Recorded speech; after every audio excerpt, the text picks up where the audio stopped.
जय श्री राम। मित्रों, आज मैं आपके सामने चंद्रमा ग्रह पर एक विशेष कार्यक्रम लेकर प्रस्तुत हुआ हूँ।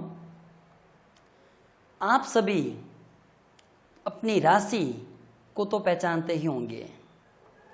राशि दो प्रकार की होती है। एक होती है जन्म कुंडली में जिस समय आपका जन्म होता है उस समय किस नक्षत्र में आपका जन्म हुआ है, उस नक्षत्र के अनुसार आपकी जन्म राशि बनती है। और कभी कभार जो अपनी इच्छा अनुसार माता पिता जो है या घर वाले हैं वो बच्चे का नाम लाड प्यार में बदल के भी रख देते हैं। तो सबसे पहले तो आपको ये जानना है कि आपकी कुंडली में चंद्रमा किस राशि पर है, और जिस राशि पर आपका चंद्रमा है उसी का प्रभाव, उसी का गोचर आपके जीवन पर सर्वाधिक प्रभाव डालता है। लेकिन यदि किसी को अपनी जन्म राशि ज्ञात नहीं है, पता नहीं है, तो भी कोई चिंता की बात नहीं। जो भी आपका प्रचलित नाम है, जिस नाम से आप पहचाने जाते हो, आप उसी के नाम से अपना ग्रह गोचर दे सकते हैं। ये बात निश्चित है कि ग्रहों का गोचर और जो साप्ताहिक राशिफल वगैरह जो होता है वह आपके जन्म नक्षत्र और जन्म राशि पर बनी होती है, उससे ज़्यादा प्रभावित होता है वह। प्रिय दर्शकों, वैसे तो हमारी कुंडली में 9 ही ग्रहों का एक विशेष महत्व है, लेकिन कुंडली में जन्म लग्न और जन्म राशि ये व्यक्ति के पूरे व्यक्तित्व, पूरे जीवन को प्रभावित करने वाले ग्रह होते हैं। इन दोनों ही ग्रहों का हमारे ऊपर सर्वाधिक प्रभाव होता है।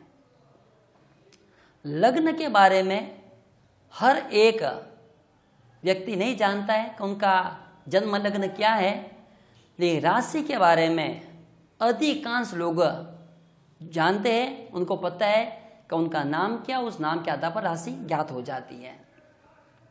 तो इसलिए आज मैं आपकी जन्म राशि पर आधारित चंद्रमा से संबंधित यह महत्वपूर्ण वीडियो लेकर के उपस्थित हुआ हूँ, और आप इस आज के कार्यक्रम को देखें और यदि पसंद आए तो अपने मित्रों और अपने परिवार के अन्य सदस्यों को भी आगे प्रेषित करें। चंद्रमा मन के कारक होते हैं। व्यक्ति की कुंडली में जो लग्न होता है उसका शरीर है, उसका तन है, और चंद्रमा उस व्यक्ति का मन है। मैं पहले भी कह चुका हूं कि सूर्य का भी प्रभाव हमारे ऊपर सर्वाधिक होता है, लेकिन सूर्य आत्मा का कारक है, आत्मा का। लेकिन वर्तमान परिप्रेक्ष्य में हम देखते हैं कि व्यक्ति अपने आत्मा के और अपने बुद्धि पर कम विश्वास करता है और मन के मर्जी से ही चलता है, मन मर्जी। क्योंकि चंद्रमा मन के कारक है और आज हर एक व्यक्ति अपने मन मर्जी का काम करने लगा है। इसलिए वर्तमान समय में चंद्रमा का प्रभाव और उसका प्रयोग, उसके उपाय अधिक सार्थक होते हैं। चंचलमी मन कृष्ण, भगवान श्री कृष्ण ने कहा है कि ये मन बहुत ही चंचल है और इस मन को नियंत्रित करना बहुत ही कठिन है। जिस व्यक्ति ने मन को नियंत्रित कर लिया है, मन को एकाग्र कर दिया है, वह व्यक्ति अपने जीवन में बहुत कुछ हासिल कर सकता है, बहुत कुछ हासिल कर सकता है। लेकिन यदि चंद्रमा कुंडली में पीड़ित है, पाप कर्तृ योग में है, नीच राशि में स्थित है, पाप ग्रहों से द्रष्ट है या क्षीण है, कमजोर चंद्रमा है, तो लाख प्रयत्न करने के बाद भी व्यक्ति को वो सफलता नहीं मिलती है जो उसको मिलनी चाहिए। संस्कृत में एक सूत्र है इस चंद्रमा से संबंधित, प्रतिकूलता उपगतो ही विदौ विफलत्व मेति बहु साधनात्। विदौ शब्द का प्रयोग दो अर्थ में होता है, विधि और विधु। विधि का मतलब है भाग्य और विधु कहते हैं चंद्रमा को। तो कहा गया है कि प्रतिकूलता उपगतो ही विदौ, मतलब चंद्रमा के प्रतिकूल होने पर, चंद्रमा के विपरीत होने पर, चंद्रमा के दूषित होने पर, चंद्रमा के क्षीण होने पर व्यक्ति कितना ही प्रयास कर ले, उसको अपनी इच्छा अनुसार चाहिए हुई चीज नहीं मिलती है। अब मैं आपको बताता हूं कि चंद्रमा किस किस स्थिति में श्रेष्ठ फलदायक होता है। पूर्ण बली चंद्रमा, पूर्णिमा का चंद्रमा सबसे बलवान होता है। चतुर्दशी, पूर्णिमा और कृष्ण पक्षी प्रतिपदा, इन 3 तिथियों में यदि किसी का जन्म हुआ है तो चंद्रमा पूर्ण बली होगा। और ऐसा जातक कुंडली में चंद्रमा कहीं पर भी स्थित हो, पाप कर्तृ योग में हो, पाप ग्रहों से दृष्ट हो, नीच का चंद्रमा हो, वृश्चिक राशि का हो, लेकिन वो पूर्ण बली यदि है, पूर्णिमा तिथि के लगभग का उसका जन्म है, तो वह जातक अपने मन को नियंत्रित करके कुछ हद तक सफलता प्राप्त कर ही लेता है। यदि 100% पूर्ण नहीं कर पाता है तो 90-95% तो उसको सफलता मिल ही जाती है। वृषभ राशि में चंद्रमा उच्च के होते हैं और वृषभ राशि ही चंद्रमा की मूल त्रिकोण राशि है। 3 डिग्री तक चंद्रमा वृषभ राशि में उच्च के रहते हैं और 3 डिग्री तक ही चंद्रमा वृश्चिक राशि में नीच के कहलाते हैं। हालांकि वृश्चिक राशि में चंद्रमा नीच का ही होगा, ये 3 डिग्री तक है तो उसका प्रभाव अति अधिक होगा और 4 डिग्री से लेकर के 30 डिग्री तक चंद्रमा बली ही रहता है। शुक्ल पक्ष में जैसे जैसे तिथियां बढ़ती है चंद्रमा का बल भी बढ़ता रहता है। चंद्रमा की कलाओं के साथ साथ में चंद्रमा की डिग्री बढ़ती रहती है और वो बली होता रहता है। और कृष्ण पक्ष में तृतीया तिथि के बाद, कृष्ण पक्ष की तृतीया तिथि के बाद चंद्रमा जैसे जैसे कलाओं को घटाता रहता है वैसे वैसे उसका अंश बल भी घटता रहता है। और अमावस्या जब आ जाती है तो चंद्रमा सूर्य के साथ चले जाते हैं, सूर्य और चंद्रमा की युति हो जाती है, उस दिन अमावस्या होती है। अब आप जानते हो कि सूर्य के तेज के सामने भला चंद्रमा का प्रकाश क्षीण होना ही है, वो प्रभावित नहीं हो पाएगा। इसलिए जिन जातकों का जन्म अमावस्या को होता है वे, उनका मन कुछ असमंजस की स्थिति में बना रहता है, वो निर्णय नहीं कर पाते हैं, वो मन से कुछ सही सोच नहीं पाते हैं, उनमें एकाग्रता की कमी हो जाती है। लेकिन चंद्रमा एकमात्र ऐसा ग्रह है जो पक्ष बल से ही मजबूत होता है। पक्ष बल, दिग्बल होता है, अंश बल होता है, ठीक है ना, और पक्ष बल भी होता है। तो चंद्रमा चतुर्थ भाव में, यदि हम काल पुरुष की कुंडली की चर्चा करें तो मेष लग्न होता है और चतुर्थ भाव कर्क राशि होती है, कारक काल पुरुष की कुंडली के अनुसार। तो चतुर्थ भाव में चंद्रमा अधिकांशतः शुभ फलदायक ही होता है क्योंकि वो मां का ग्रह होता है और चंद्रमा मां का कारक है। चंद्रमा का संबंध मां से होता है, मां और मातृपक्ष से। मां है, नानी है, ननियाल है, मामा है, मौसी है, ये सब चंद्रमा के कारक होते हैं।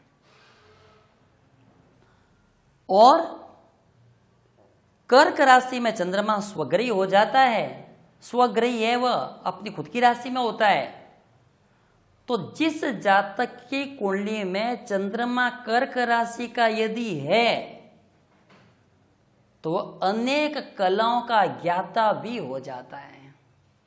उसके अंदर कोई न कोई विशेष कला होगी ही होगी, क्योंकि चंद्रमा कला निधि, कलापति और कला प्रदान करने वाला ग्रह है। वो तो खुद कलाओं से बढ़ने वाला है। तो इसलिए कर्क राशि में यदि चंद्रमा है तो उस जातक में कोई विशेष कला, वो लेखन कला हो सकती है, वह चित्रकला हो सकती है, तो कोई न कोई विशेष कला लेकर के ही वह जातक उत्पन्न होता है। यदि कुंडली में किसी जातक के चंद्रमा नीच राशि मतलब वृश्चिक राशि पर स्थित है, राहु अथवा केतु से युक्त है, चंद्रमा की सबसे ज्यादा शत्रुता केतु से, राहु अथवा केतु के साथ में लगने से युति होने से वह ग्रहण योग बनाता है, ग्रहण योग बनता है। और यदि वही चंद्रमा राहु और केतु की युति से यदि लग्न में, चतुर्थ भाव में, सप्तम या दसम भाव में है तो कुछ हद तक पितृदोष का भी कारक बन जाता है।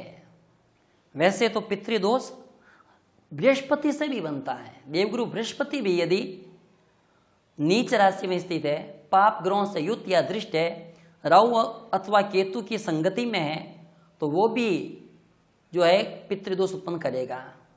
लेकिन चंद्रमा मैंने पहले कहा मन का कारक है, यदि वो ग्रहण के योग में बन गया है तो मन दूषित हो जाएगा, मन एकाग्र नहीं रहेगा, उससे रक्त संबंधित या दांतों संबंधित कोई ना कोई समस्या बनी रहेगी। यदि चंद्रमा द्वितीय स्थान या द्वादश स्थान में है, वैसे तो द्वादश स्थान में चंद्रमा व्यक्ति को चिंताओं से ग्रसित रखता है, अनेक प्रकार की चिंताएं उसे घेर के रखती है। हालांकि वो विदेश जाने का योग भी चंद्रमा वही बनाता है द्वादश भाव में, लेकिन वो चाहे विदेश चला जाए चाहे कहीं भी चला जाए, वो चिंताओं से हमेशा ग्रसित रहेगा। तो द्वितीय भाव और द्वादश भाव में यदि चंद्रमा क्षीण है, पाप ग्रहों से युक्त अथवा दृष्ट है, तो उससे आंखों से संबंधित रोग होगा ही होगा, आंखों की ज्योति संबंधित उससे दोष होगा। चंद्रमा को अनुकूल करने के बहुत ही आसान उपाय बताए गए, क्योंकि 2.5 दिन में चंद्रमा एक राशि बदल देता है। चंद्रमा एक राशि पर 2.5 दिन तक रहता है और 1 महीने में वो अपना पूरा परिभ्रमण काल कर लेता है, पूर्ण कर लेता है, सभी राशियों को पूर्ण कर लेता है वह। तो जितना वो गति से चलता है उसी गति से उसके उपाय भी बहुत जल्दी प्रभावित हो जाते हैं। और चंद्रमा को अनुकूल करने के कुछ बहुत ही सरल उपाय है। उसमें सबसे पहला है कि जिन जातकों की कुंडली में चंद्रमा नीच मतलब वृश्चिक राशि के जो जातक होते हैं, ग्रहण में उत्पन्न हुए जो जातक होते हैं, पाप ग्रहों से दृष्ट या युक्त है, शनि, राहु, केतु, पाप कर्तृ योग में या बुध के साथ में भी यदि चंद्रमा है तो वो भी कई दोष उत्पन्न कर लेंगे। ऐसे जातकों को अपने माँ के चरण छूकर के हमेशा आशीर्वाद लेना चाहिए।